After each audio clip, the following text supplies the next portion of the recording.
Everybody, David Alcoholic. Sorry, I'm nervous. Strong coffee y'all got back there.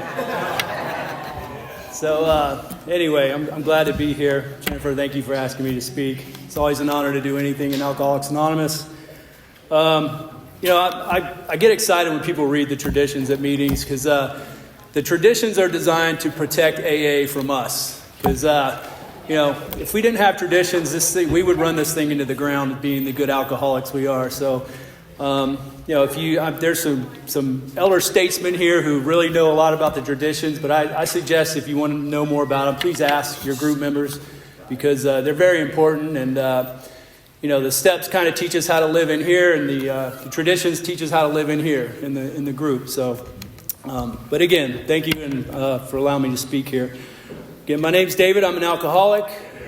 My sobriety date is December 24th of 2001. My home group is Serenity at 7. I have a sponsor, and I do sponsor others. I have a sponsee here tonight. He's going to keep me in check, make sure I'm not lying about anything. And I got some friends here as well. So, it's always fun. I haven't been here in a while, but it's always fun coming up here. It's like a small road trip.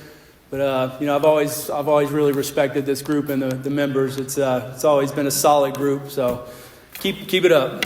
So I'll talk about what it was like, what happened, and what it's like now. As a kid, alcoholism to me, I could have used a drink at a very young age. I was a redhead stepchild. My last name's Gaylord, so everybody picked on me. Like Mark had mentioned, I didn't really fit in very well. I could play sports, but other than sports, I didn't do well in school. I just didn't really make a lot of friends, and I was one of those nervous, timid kids. I bite my nails, pull my hair out, I'm picking all the time, just real high anxiety. And, I think I got that from my mom's family, whatever, but I just really was really nervous a lot. So looking back, I think alcohol would have worked for me at a very young age. But moving along, I lived in a neighborhood, and my dad was gone a lot, and it was a nice neighborhood, a lot of families, but a lot of judgy neighbors. And because my dad was gone a lot, and my mom and they would fight, and it was just kind of not a lot of violence, but a lot of screaming, and you could hear it, and it just wasn't a very, very good household. But I just always remember the neighbors would always be talking, and I'd hear my mom and my sister talking about this neighbor saying that, and it just wasn't a very good environment. And I didn't even realize that as a kid, but I went back to that neighborhood about 10 years ago just to visit. It was in Charlotte, North Carolina. And I really just got a very dark emotion came over me when I went in that neighborhood. It was kind of an eerie feeling that I've never felt before. And then I called my sister and talked to her about it. She said, yeah, same thing here. It's just because of the way it was. But I think I was too young to realize what was going on. But, we moved around a lot because my dad ended up leaving. He ended up moving down here. And so my mom just moved us where she could put us and where she could afford to live. And my dad was a drinker, and he was down here. He wasn't really doing much for us. So it was tough times as a kid. But I will say, when he left, I started acting out. I wanted attention, and the only way I knew how to get attention was not in a positive way. I started calling teachers' names, acting out in school, trying to be a class clown. I ended up striking my teacher, and I wasn't a good kid. And I was stealing from stores and just whatever I could do to get somebody to notice me. And, and it had some consequences, but that's the way it was. That's just how I was, and I wasn't really going to change at that age. And my mom, she worked so hard. She was gone all the time, so I just kind of left to myself to do whatever I wanted. But we finally moved into a neighborhood where I was 12, 13 years old, and this neighborhood was all kids, my age, maybe a little older, but no dads around. It was wild. And all the mothers worked, so we were just a bunch of little hellions running around on our BMX bikes and just, causing a lot of trouble and just stealing from cars and stealing from stores. I mean, in North Carolina, you got to wear these big coats in the winter, so we had this racket. We'd go into like a Gulf gas station, and we would start by stealing packs of gum, but we ended up just we got to a point where we're just stealing the whole box, and we'd shove it in our coats, and we'd go to school, and we had a little racket. We'd come home with like $8 thinking we're ballers, and But we ended up getting caught for that. They had a sting, and they busted us one morning, and two of my buddies went to jail, and I made it out. I escaped, and so we stopped stealing, so we just looked for the next thing to do, next trouble to get in, and the next trouble to get in was cigarettes and alcohol. And first time I drank alcohol, we stole it from our mom's liquor cabinet. It was Bacardi 151. That wasn't a good start. But I took a sip, and I didn't get that ease and comfort that comes over you. I spit it out. I was like, I can't. This is awful. But a friend of mine, he was the daredevil of the bunch, so he chugged a bunch of it. Ended up going to the hospital, getting his stomach pumped out, and nothing changed. But that didn't scare us. It was kind of like that was cool that happened. He was bragging about school. Yeah, man, I went to the hospital, drank too much alcohol. And so that's what we ended up doing. And, at that time, I'm kind of leaving out. I was still that kid.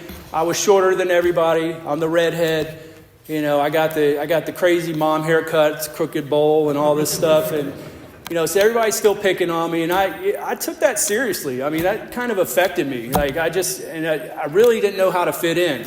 But I just still I was attracted to these troublemakers. And so I just went along with what they did and what they said and just got teased. And it was just part of who I was, I guess. But I remember my mom had enough. She realized that this neighborhood's bad news.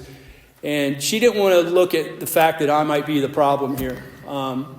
She just wanted to look at everybody else because I could tell her that it's just not me. But in reality, I'm just as much of a problem as anybody else. And so she decided it's time for me to move. So she had an opportunity to move here to Jacksonville. So I moved to Jacksonville she's thinking it's going to be a clean slate. I'm going to hook up with good people. And I mean, within a week, I'm hanging out with all the kids, the druggies, the skaters, and there was some heavy narcotics going on in Jacksonville. And it was a rough school I went to. I remember the first day, man, I get there and I'm scared, man. It felt like a prison. Fights are breaking out. People are getting knocked in the nose, but just sucker punched. And this is like 3 fights went on the first day of school there. I'm like, I'm not used to this. But so I did what I did best. I tried to fit in by partying and doing that stuff. And I made some friends. And, that's the only way I knew how I could fit in anywhere. Is just by being a guy who drank and smoked weed and did all the things, all the narcotics. And, I know it's AA. Narcotics, yes, I did them all. But in reality, alcohol, when it finally came over me, it started with alcohol, ended with alcohol every time. I'd go to nightclubs where they don't allow alcohol inside of them. It's all the other things going on. And I'm out in the parking lot drinking the whole time because I have to have alcohol. No matter what. So, but anyway, man, Jacksonville was wild. And I started to create some patterns there. And, I came home one day from school and I had 6 pot plants growing in my room and they're sitting on the kitchen table thinking I would never get caught with them, And so my mom asked me what they were. I told her it's for a science project at school. I should have just told her I'm growing weed. That would have been a better answer. But, she thought I kind of had a smirk on my face when I said that, like it's cool. And she didn't find that very funny. And she just became like a private investigator after that. And anytime I come home with bloodshot eyes or whatever, I was getting away with it for a while, but not anymore. And she flipped out really quick because I'm coming home inebriated every night. Every night I'm coming home either high, drunk, whatever I could get my hands on. And at that age, man, I wasn't selective. I just wanted to change the way I felt. I wanted to fit in. I didn't know how to fit in with being sober or being clean or whatever. So that's what I did. And so she had enough of Jacksonville, decided to move me down here to Florida to live with my dad. And before we left, we went to Myrtle Beach, South Carolina. It's kind of like the goodbye. She was moving to Pennsylvania. And we stayed in this condominium. And 2 doors down, there was a whole group of kids that just graduated high school. And they're throwing down, man. They're partying, and it's a blast. And I'm drawn. I'm really drawn into this place. And so I make my way down there on day 2, kind of glance in and see what's going on. And I caught them at a good time. They're drunk, and they didn't care how old I was, but they just put me in. One of them gave me a beer funnel. Said, "Here, kid, try this." And I just said, all right. And I put it in my mouth, and I slammed that thing down in like 2 seconds flat. And the whole party just started cheering for me. And they put me on their shoulders, and I'm like, oh my God. It was the most glorious moment of my entire life. I never felt proud about anything until that moment. And, but you know, that defined me. That moment, that was my moment of ease and comfort with alcohol. I had drinking before. It did justice for me, but that moment really was like, okay, this is who I'm going to become. I'm going to be that guy with the beer funnel, drinking at parties, slamming and doing shots and shooting quarters in a glass. You know, you want to go to the library and study? I'm not your guy, but if you want to play quarters one night, yeah, call me up, man. I'm down. So I get to St. Pete, Florida, and my sister already lived here. She had a bunch of friends. And I fit right in because I'm out drinking all these older kids, and I'm just having the time of my life. And it was just a blast. But what I didn't realize is that I'm becoming a young alcoholic. And I didn't really know the difference. I just thought I'm having fun, and just this is what high school kids do. And I got my first report card. It's straight Fs. And my dad told me, he's like, you got to either do better or quit school and get a job. And I was having way too much fun at school, so that was my motivation to stay in school, to just get by and just so I can hang out. So I became like a D student. And it didn't matter. I didn't care. I didn't care about going to college. That's not true. In here, I wanted to go to college. I wanted to do better. I wanted to do my homework. I wanted to study, but I just never did. I'd say I'll do it tomorrow. Next semester I'll do better. Next semester, tomorrow, man, I'll study down and we'll do it. But I never did because it just wasn't there. I just really cared about drinking. And that's how I was in high school. And I barely made it out of high school. And I got to admit, high school was a lot of fun. I had a few consequences with the family. But overall, man, it just ran my life. Everything I did revolved around drinking and partying. Responsibilities, jobs, family events. I remember I got the flu one time. I was devastated.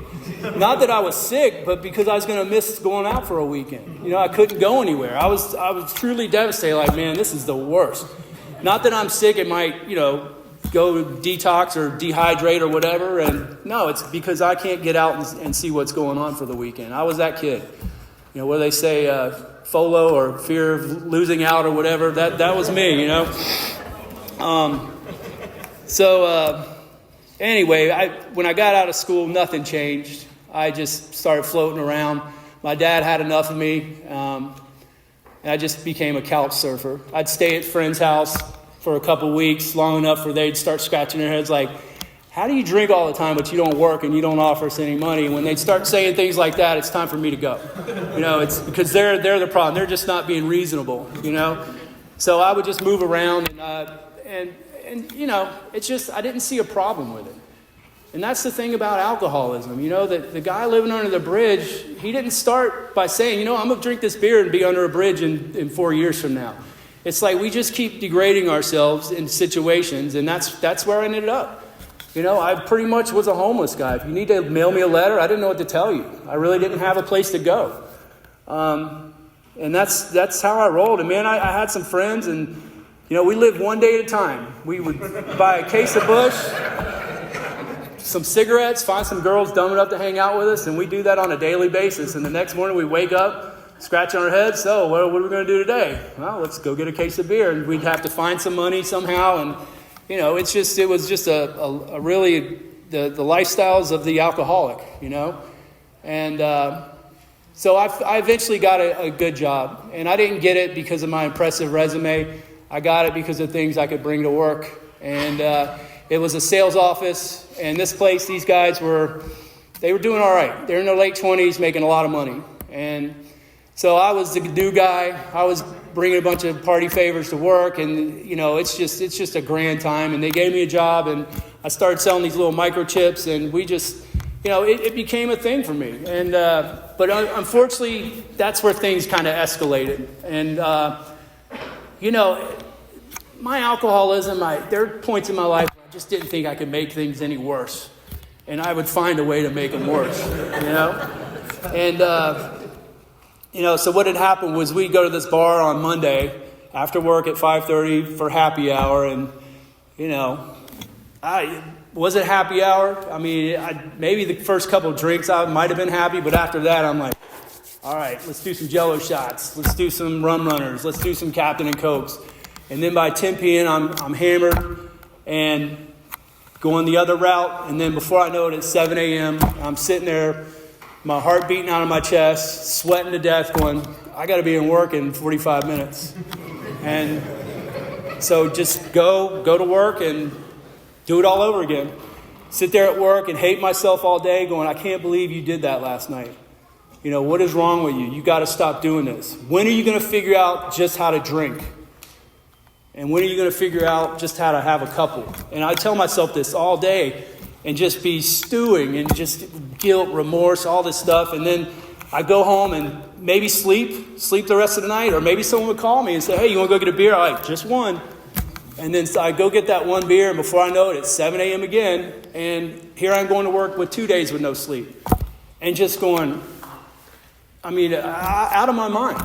And I'm sitting on a phone all day, so it wasn't that hard of a job, but that was the thing at work. It's like, if you're going to play hard, you're going to work hard.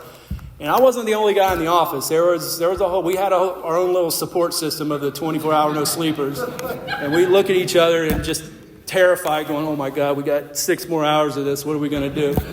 But, that job that became my career. And I still do it today. Not the happy hour part, the component chips part. So, like I said, I didn't think I could get any worse, and I would make it worse. And I ended up, a few years later, I hopped around jobs. It's a big industry in this area, and I could sell, so people would give me a job, and I put some numbers on the board. But I thought that gave me the right to act the way I wanted to act and do what I wanted to do. Come in late, not come in at all. Just create a bad environment. I was a very toxic employee. Not for the fact I'm like talking crap about people and gossiping. Just I was toxic in the fact that people looked at me like, why does this guy get away with all this stuff? And, I come in or ask for a doctor's appointment and it's a big deal. I just wasn't a good employee, period. I just really wasn't. And, same thing with surfing on the couches. I'd just get a job and they'd get sick of me after 6 months of a year and I'd have to move on. And that's how it was, man. And, finally I got a job as a manager at one of these places and it worked out pretty well, but it's the same story, just going out, drinking and partying. And I met this girl. Anyway, what time we got? Is this?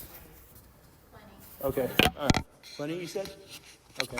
So I met this girl and we went out and, what had happened was she wanted to go out and I didn't know why. It's kind of who I am and it wasn't a secret.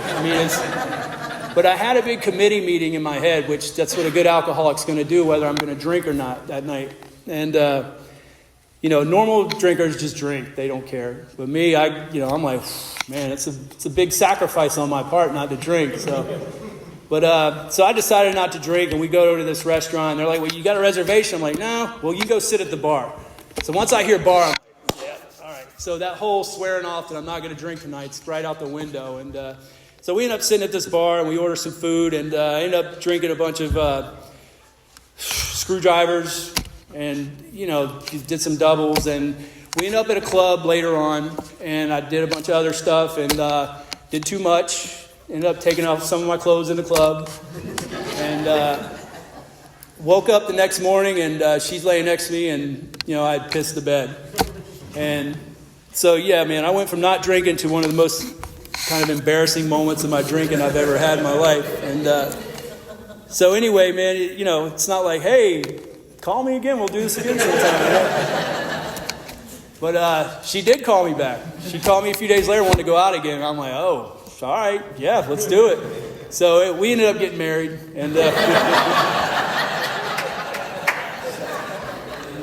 by God's grace, we're still married today. So,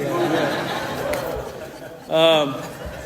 But yeah, man, that was an event. But I thought for sure she's going to change me. She's going to change who I am, and I was bragging, I got a girl now, so I got my stuff together. I'm stable. But what had happened was I didn't change. I brought her into my world, and she's not one of us. And it got old real quick. So the next big move on my part is let's get pregnant. Let's see if that'll change me. So she ended up getting pregnant, and nothing changed. Now, like I said, man, I'll make things worse. So, a girlfriend I can get rid of. A kid, that's a big thing on my plate now. So what do I do best is just I act out. So now I'm sneaking out. I'm going, hey, it's Friday. I'm going for some cigarettes, but I'm not telling her I'll be back Sunday morning. And, I'm not a nice guy anymore. I'm sneaking out. I'm lying. I'm doing all the things I need to do to do what I do, And it's no longer fun anymore because I got all this to worry about. And, I used to come home some mornings and just try to tiptoe in and sneak on the couch with all my clothes on still and act like I'm sleeping. And she'd come in and hopefully she'd walk out and see me and think I've been sleeping all night. Like, just delusional behavior. And, but I'd take an earful and just in one ear and out the other. It's just like, what do you call it? An occupational hazard. This is what I got to deal with so I can go do what I want to do. But one morning I came back, it was Sunday morning, and she's gone. There's a note sitting on my table, and it just says, you'll never see this kid. I won't bring a kid in this environment. And she said some other pleasant things. But anyway, it really hit home with me. I read that. I looked around. And basically I'm living in one of those houses. There's beer cans everywhere. There's paraphernalia everywhere. Razor blades, tinfoil, just whatever. It's just a nightmare. And this has been going on for months, and I don't even see a problem with it. And finally I read this paper, and that's really when I had to take a look within. And just when you got someone calling you out and just taking a look around and look, it just stung. That was my moment of clarity. And, I laid on that couch, and I fell asleep, and I woke up about 6 hours later, and the guilt, the remorse was so heavy, I just didn't really know. I knew I had enough. I knew something needed to change. And believe me, there were so many times I said I'm going to quit, all that stuff, and I just never could. I'd quit for a few days, but the guilt would just come over me, and the only thing I knew how to do to get rid of that was just start the process all over again. But yeah, she was gone, and I ended up going to a treatment center. And by God's grace, I went to a treatment center that works the 12 steps of Alcoholics Anonymous. I didn't do it for that reason. I didn't know, AA was always a big joke in our crowd. Hey, we need AAA, not AA, haha. But, none of us ever went to AA. I mean, we didn't know the first thing about it. We just, I lived in a circle of people that we thought that was the world. And the people that didn't do what we did were stiffs, narcs, whatever, just, really boring people. But once you get sober, you realize that the group you're in doing all that stuff is very, very small. And the rest of the world's pretty darn big. But I had it exactly backwards. I thought the whole world was just what we do. And, just delusional. But I went into this treatment center thinking, I'm going to learn how to control my drinking. Be honest, I went in for other reasons, thinking that's the problem. I never want to look at alcohol. Alcohol was never, ever the problem. It was always the other garbage going on. But in reality, like I said when I first started, alcohol was always the problem. Always. Always started with alcohol, always ended with alcohol. Alcohol in between, alcohol in the fridge, alcohol in the car, driving, whatever. Every trouble I got in, every arrest I ever had, alcohol. So, it was the problem. And it took me going to a treatment center to figure this out. And, they got me a big book, and they told me to read it, and I started reading it, and I didn't retain one word, but it was enough to get me kind of like, okay, I'm not the only one who thinks like this. And, they made me go to meetings there, and I was only in that place for 2 weeks. But what this treatment center did for me was more valuable than the money I could have paid to go to a 6-month program. They wanted to know what I'm going to do the day I get out of there. They gave me directions. Get your ass to a meeting, raise your hand, get a sponsor, and do not wait till tomorrow. Go to a meeting tonight. get there. Because what happens to people like us, we get out of our institution, yeah, man, we'll talk a good game in the circle. Yeah, circle, yeah, share our feelings and all the good stuff. The moment we get out, we're free. No one's telling us what to do for the moment. And then we'll just, you know what, man, I'll go check out AA tomorrow. I'm going to go see the girl and, catch up and see what's going on. So I'll hit that meeting tomorrow instead of today. Tomorrow rolls around. Well, you know what? I haven't worked in 8 months, but all of a sudden I need a job. So I'm going to go get a job application and figure that out. And then I'll just go this weekend. So Friday rolls around. Well, you know what? My boys are going to the bar. I'm going to go over there and tell them how sober I am. And I'll just start next Monday. So you make it to that bar, you pick up, you drink. It's all off. You're not going to AA anymore. So you just wasted all that time, and you think you're going to do it, but you don't. And that's what happens. And that's why they told me, don't wait, because your odds of staying sober are tenfold if you get your ass to a meeting that day. And I did that, and I raised my hand, I got a sponsor. And it was the most uncomfortable thing I've ever had to do. I was a sales guy, try to impress you with all the exterior stuff. But inside, I walked to that meeting like a third grader with his thumb in his mouth. I was scared to death because I don't know you people. I know you don't drink, and you're not my crew. And I just don't know anything. And so the sponsor started working with me, and we rolled around for a while. And he was a good guy, but we weren't doing any work. We were just going to meetings, and for whatever reason, we didn't. But after 4 months of that, I went to, I thought AA was my 5:30 meeting with a bunch of old people smoking Marlboros and coughing all over the place. So someone told me about this young people's group. So I went to this Pinellas Park young people's group, and I was floored, man. There's 100 people there. They're all my age younger. I was 30 at the time, and it was wild. But that's where I met my sponsor. And man, he was a great guy up until I asked him to be my sponsor. Everything changed after that, man. I was like, whoa, what happened? But it was because he saw through my BS. And the whole time he's being nice, I think he's just looking at me like, yeah, you're completely full of you-know-what. And he just kind of smiled at me, nod his head at all the BS I'm telling him. But once we became sponsors, he's like, no more of that. I don't want to hear how good you're doing. I don't care. You're not doing that good. You're new in AA. You haven't done any steps. We're going to do some work in here. And you're going to get honest with me because I see right through this. And once that happened, I'm like, oh my gosh, man, what did I get myself involved in here? But that's really where the growth started happening. And when I say growth, I mean pain. The pain of being truthful about who I am. And looking at my alcoholism and my powerlessness over this disease. And the big one for someone like me who kind of managed to keep his stuff, my life being unmanageable. I equated manageability to things. And my sponsor would talk to me about that. And the whole time he's telling me about unmanageability in my life, I'm looking at him like, what do you do? What do you do for work? And just that's how delusional I was. That's what I based things on, is manageability is my stuff. And that's not how step one works. And I had to really take a look at how unmanageable my life is. And unmanageability to me is just how I think about things, how I react to things. My go-to back in the day was if somebody got in my face or something, I would just immediately, I'm going to throw a brick through their window. Let's fight. And if you want to communicate with me, if you want to give me some constructive criticism, no, man, that's an argument. I'm going to win. That's it. No, we're battling. We're not going to talk about anything. That's you attacking me, and I got to attack back.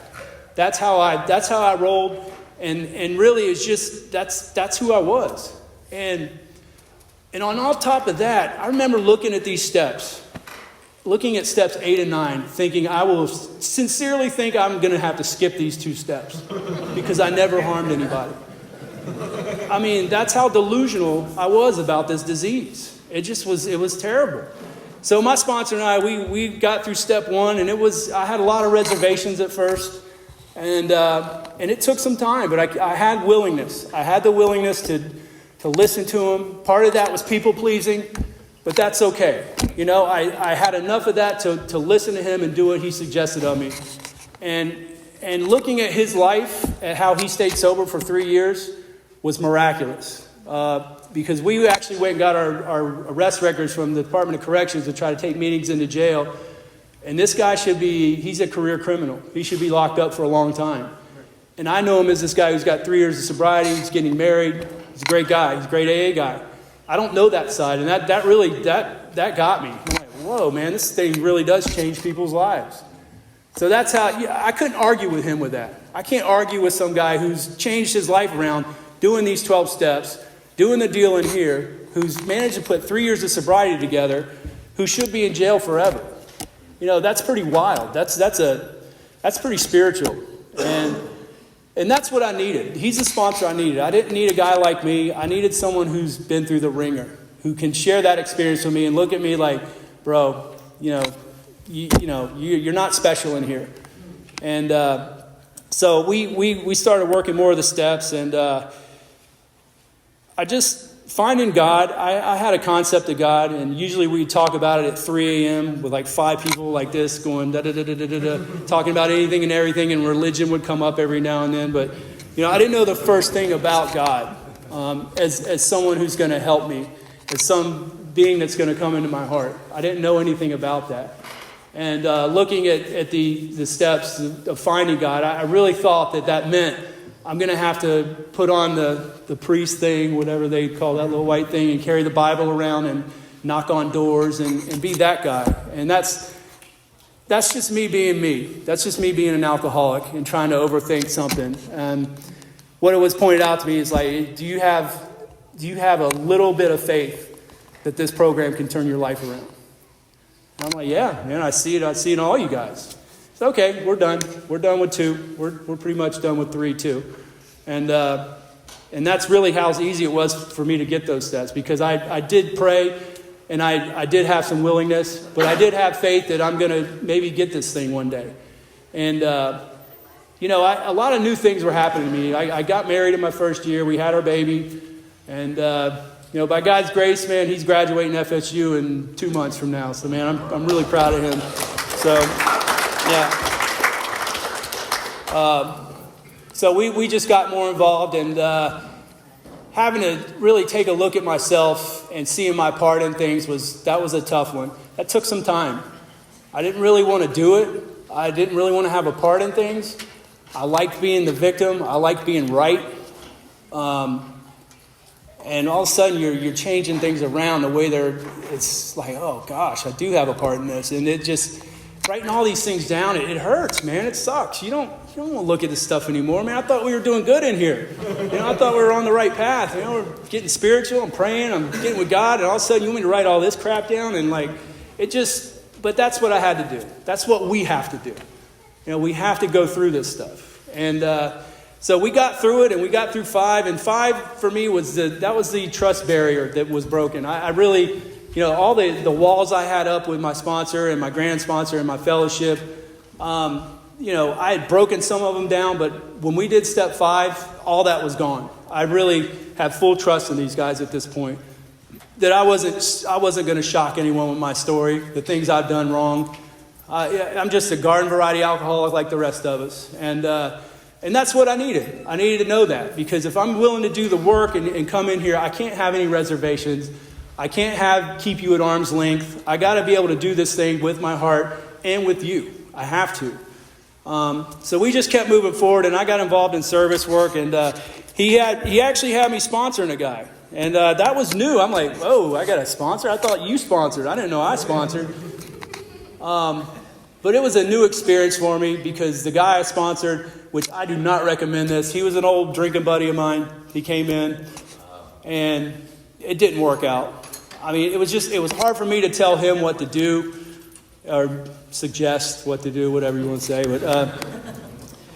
But he just wasn't doing anything I asked him to do. And I called my sponsor one day. I'm like, I'm done with this guy. I can't work with him. He's like, well, why not? I'm like, well, he's not doing anything I asked. I'm wasting my time. He's like, well, let's talk about that. See, this is the first time you've ever called me talking about somebody else other than yourself. And all of a sudden you're talking about this other guy. So, God's working in your life. You just don't see it. And you're going to stay sober through this, whether he does or not. So don't take it personally. And I think all of us in here have had that experience who've been a sponsor and had someone go out. It's like, we take it personally at first, like, oh man, they did what? But it's just how it goes. But we, as sponsors of those people, we got to tell them, you're staying sober. And that's what we do in here. And, I love sponsoring guys. It's the only sure way to keep me out of my own way. It really is. I mean, I can pray, I can go to meetings, I can share, I can do all that stuff. But for me to get out of my own head, get out of my own way, and let God come in and do His will through me, I have to be helping others. And that's just how it works, man. And I fought that for a long time.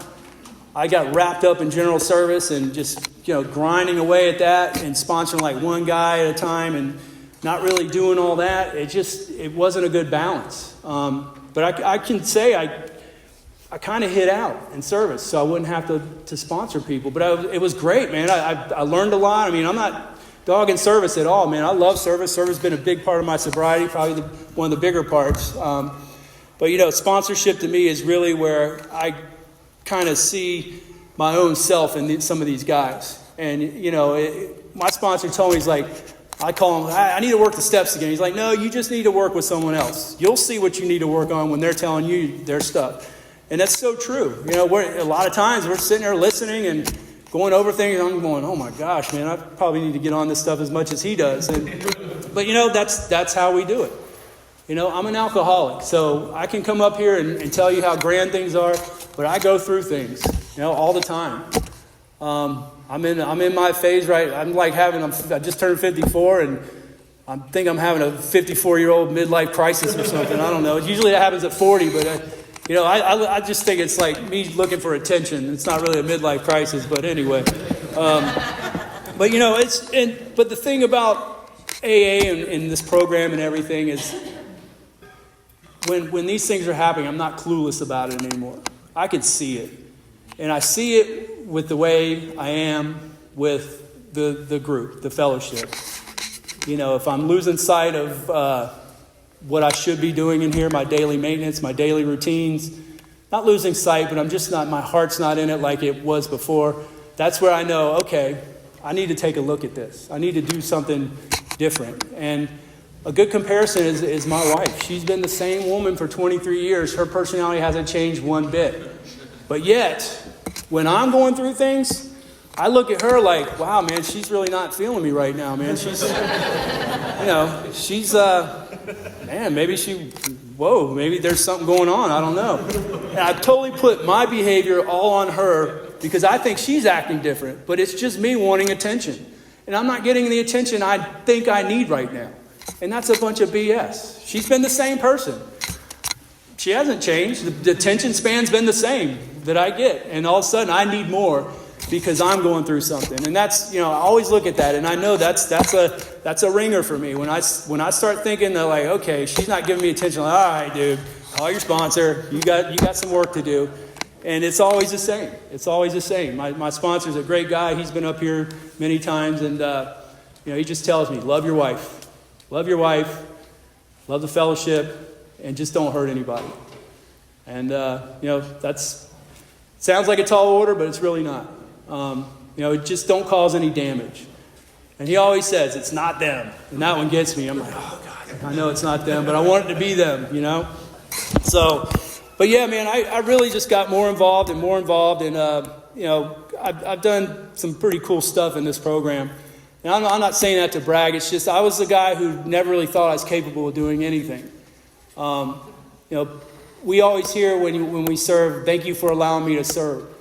And what that means to me is you people allowed me to serve. Because if it was up to me, I wouldn't do it. Because I'm not good enough. I'm not smart enough. I'm not capable enough. But there's enough people in my life who can tell me, no, you are all those things. You can do just fine. And especially in AA, man. I mean, resumes aren't a big thing in AA, other than sobriety dates. Hey, I've got a felony for embezzlement. All right, we're your treasurer. It's just so. And I've seen it. It's we're a wild bunch for sure. But, I never really thought I was capable of doing some things. And I got involved in general service with Chris, with Robin and Rob, a bunch of Jennifer. I mean, there's a lot of people who really do the other side of this thing. And I don't say the other side like we're a different entity or something, but it's a side of AA that I've just come to love, because it's really the business side of what we do. And believe it or not, all the contributions you put in the basket, whatever doesn't go to the group goes up to New York. And what do they do with it? Well, that's our job to figure out what they're going to do with that money. And usually it goes to try to help carry the message. And so all this general service you hear about, being a GSR, treatment committees, public information, all this stuff, all their primary purpose is just like being in the group, is to help better carry the message of Alcoholics Anonymous. How can we do it better? How can we do it more efficient? So yeah, man, and I got involved in public information, and public information changed my life. It really did. It changed the way I looked at myself, the way I presented myself. If you don't know anything about that committee, it's really outside of the box.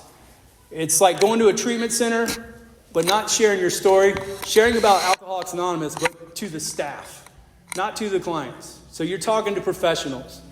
And you really have to suit up and represent Alcoholics Anonymous. And it really helped me in my personal life. It helped me in my business. And it really just taught me how to kind of put on a tie and shake hands, make eye contact, and just put on a smile and show that I have gratitude for this program to the people that don't know much about us. And I ended up doing a lot of cool stuff with that committee, man. We ended up talking to like all the judges. We went to a judges conference up at Ponte Vedra where they have the Players Championship. We got to play that course, and that was a disaster, but I won't talk about that. But yeah, we talked to all the drug and alcohol judges in Florida. And I'd say about 75% of them came by, introduced themselves, and loved what they do. Really appreciated how much we do for people. And I don't say, yeah, man, we do a lot for people. I'm saying, they see it. They see the people that come in and hopeless alcoholics, and they come to AA and they get their lives together. They go back to court, and all of a sudden they got 9 months sobriety, 6 months, and they're doing well, and they got their sponsor with them, and they're just changed people. Believe it or not, judges love that, man. They don't want to see us go to prison. They want to see us change. And so that was a good thing. And I went to some other conventions, but all this stuff is really just teaching me more about Alcoholics Anonymous and teaching me more about the traditions. And, I just became a service guy, man. I just loved it. And as someone in service, like a DCM, man, I remember hearing people like, can you believe that group is violating our traditions? And I'm like, yeah, I can believe it, 100%, But what I always take that as an opportunity to teach someone about their traditions. And on top of that, we're not authoritarian. We're not police, so we don't violate anything. We're not doing things in the spirit of the traditions, but we're not violating the traditions. If there's a violation, that means it's a rule, it's a law. If we break it, we're going to AA jail or something. But that's not how it works. But yeah, man, that's really what service is about, is better carrying the message. And Chris and I are currently working with Rob, Jennifer, and some others on the state convention. And, I love having fun in AA. And I think that's why I'm drawn to the state conventions. It's not easy work. It's a lot of work, but it's a lot of fun. And in the Robin, of course, I've worked with Robin. And, the state convention is just a great way to bring people together, to put on an event that's going to uplift your sobriety. And that's not a shameless plug to register for the state convention, but maybe it is. But flyers, Rob? No. So, but as a state convention chairperson back in 2016, it taught me how to kind of be a leader in Alcoholics Anonymous. And when I say a leader, that's not meaning I'm above anyone. It just taught me, not a leader, a cheerleader. It taught me how to work with others and kind of give the attaboys where they're needed, and just thumbs up to everybody doing a great job and having fun. And we're doing it again. I work with Robin. We're doing it right now, and it's just a lot of fun. And I highly recommend anyone who would like to have some fun in Alcoholics Anonymous to get involved. There's going to be plenty of jobs available. We're hosting the 2026 state convention in Orlando. So anyway, man, what it's like today. I still sponsor, and sponsorship to me, I sponsor some newer guys, and we go through stuff, we go through the steps. I sponsor some guys with a lot of time, and they call me when they need me. Everyone's different. I don't have a regimented way to do sponsorship with people. But it is true that there's really not a lot of gray area in what we do in this program. It's pretty black and white. So when we're new, we go through the steps and we see where you are and go to the meetings like Mark had mentioned, do the 90-90 or just whatever you need to do. And let's work through it, man. Let's get through the pain. Let's get through the pain so you can get to where you have enough sobriety where you're going to help another alcoholic. And that's where the magic is. And I sponsor guys who just changed completely. They were angry, just bitter, silent, just mad at the world. And now they're just upstanding members of Alcoholics Anonymous who carry the message, do it with a smile on their face, do it from here, and just really, they love this program. And that's all a place of gratitude. When we love what we're doing and we do it from our heart, that's how we show gratitude to a program that's just given us everything. And it sure has given me everything. And, my kids today, I got 2 boys. Like I said, one's about to graduate. The other one's up there with him. They're living together at Florida State. Great kids. Never see me drink, which is a miracle. That didn't stop them. But, my oldest, he drinks. He's a college kid. He drinks. Not like his dad did because he handles his business. But I love my kids, and there's just never been any toxicity in the house. Michelle and I, we don't yell. We get in arguments, of course. We're not perfect, but we've never been yellers. We don't try to overmatch each other. And the reason I've been able to stay married for 23 years is because of Alcoholics Anonymous. It's taught me how to be in a relationship. Because things aren't always going to go right. Things are going to happen. Things are going to happen here. They're going to happen out here. Finances, whatever. Marriage is work. It's a lot of work. But with the proper help and if you're reaching out and you're being honest with your sponsor, you can make it through these things. And they teach you how to communicate. And I still get uptight sometimes. I think my wife comes at me too much about things, and so. But our new thing is I told her, just make a list. Make a list and put it on my desk. Just let me do it that way. Anyway, we work through these things, and it's not always easy, but we manage. And I've been self-employed since 2003, and it's had its ups and downs. It's given me a life to where I've been able to hang out with my kids and go do what I want to do. But it's a roller coaster. I'll have good years where I'm doing well, and then I'll have years where I'm just not doing anything. And it's stressful. It causes a lot of stress, and when things are bad, I start getting kind of regretful, like, man, I should have done this, I should have been a fireman, or whatever it is. And But then when things are well, I'm like going places during the week, and it's like, yeah, man, this is pretty cool. So it's just being an alcoholic. It's always going to be better somewhere else, But that's just stuff I work on. And, today I just feel like my life is, I try my best to have gratitude on a daily basis. And I tell all the guys I sponsor, gratitude is something we at the end of the day, we thank God for things we're grateful for, because to me, it keeps the positivity at the front of our brain. If we don't do that, all the 5% of our life that's wrong, that's going to become the forefront, because we lose sight of what we're grateful for. So all of a sudden, we're just going to focus on the stuff that's not good. But if we're constantly reminding ourselves what we're grateful for, it stays right here. It's a positive cloud right here. And that's just my experience. If I'm not doing that, I will start focusing on things that are just kind of off. And so that's why I do that on a daily basis. And I do get on my knees in the morning. I ask God for help. And I do pray during the day. 2 minutes? Oh, great. Oh, cool. I get up sometimes. I go watch the sunrise down at the beach. And it's a good time to be quiet and just kind of breathe and take it all in, listen to the birds. It's funny, if I hear a bunch of birds chirping in the morning, I'm like, oh man, listen to that. But if people walk by talking, I'm like, oh, people, man. Why do animals get away with it, but humans don't, But But so, we're empty nesters now, so life's new for me and my wife. And but it's through Alcoholics Anonymous, I've learned that change is just change, man. It's going to happen. It's inevitable. Things are going to change. And I got to deal with that. And I didn't really respond well to being an empty nester because I love my kids. We do a lot together, and they're like my friends. But, they're living their lives up there. My oldest son, he's the president of the skate club at Florida State. He's lead singer in a band. And they're playing a festival next month. And it's just, they're having the time of their lives up there. And, my youngest son, he's 6'4" and just jacked. And he loves working out. And he's healthy. And, they're into spirituality. They're into meditation. And, I learn from them. And I really do. And that's beautiful. Where I don't have to be the dad going like this all the time, where I'm actually getting information from them.